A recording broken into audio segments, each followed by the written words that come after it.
So today I'd like to share a little bit about my personal path and my Beltane altar, and also ask to hear some of your experiences too. So I hope some people will comment on this or do a video response. So my story starts in 2001 when I joined a small, all-female, goddess-oriented coven, and we celebrated together all the moons and the cross-quarter days until in 2004 I moved city and we could no longer get together quite as often. But still, right through until 2007, we did meet up for pretty much every moon celebration, even if we didn't do all the others. And then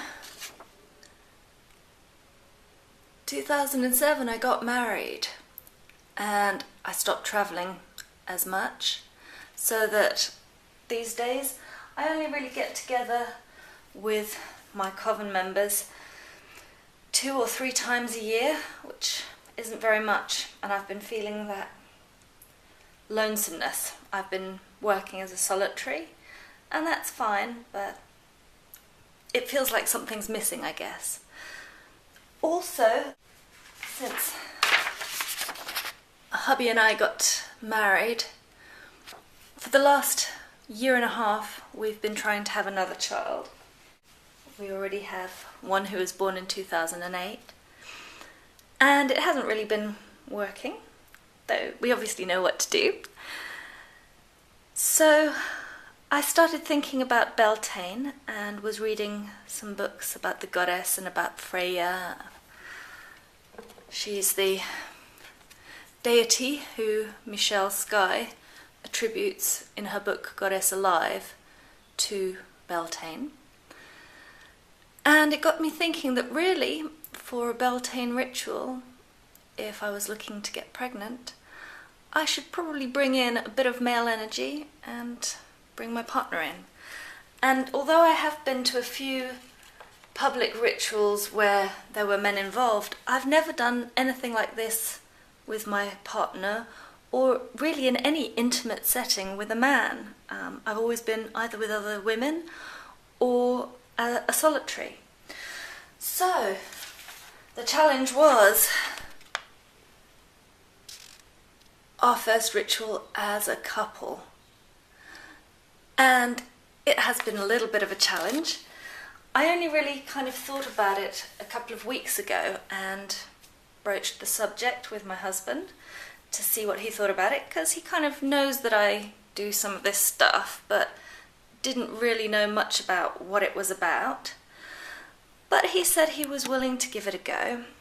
So I ordered some new red and green candles and some candle holders to bring goddess and god energy into this ritual.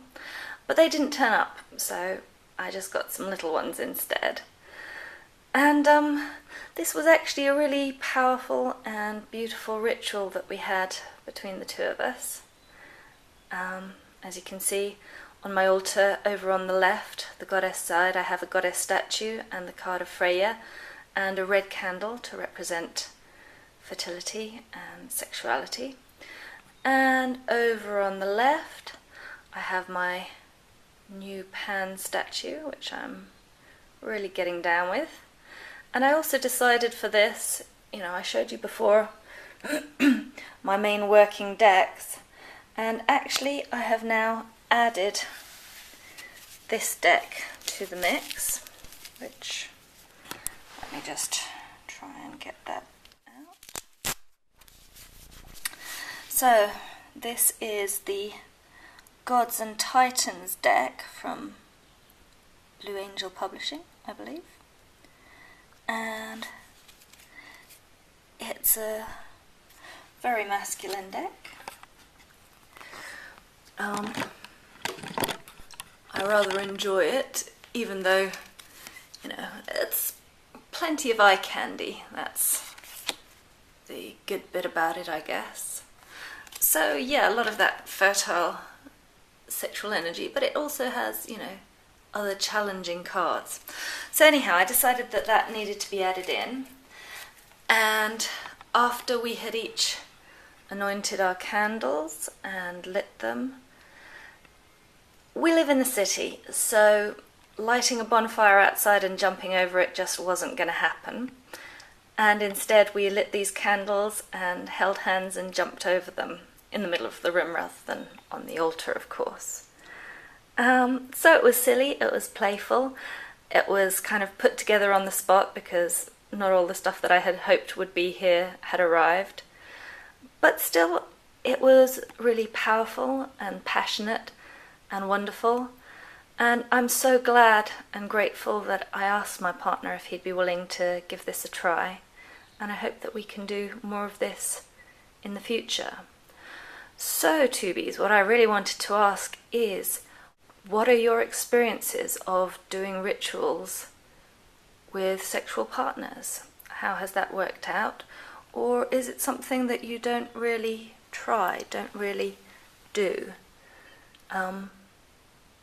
Love to hear about your experiences.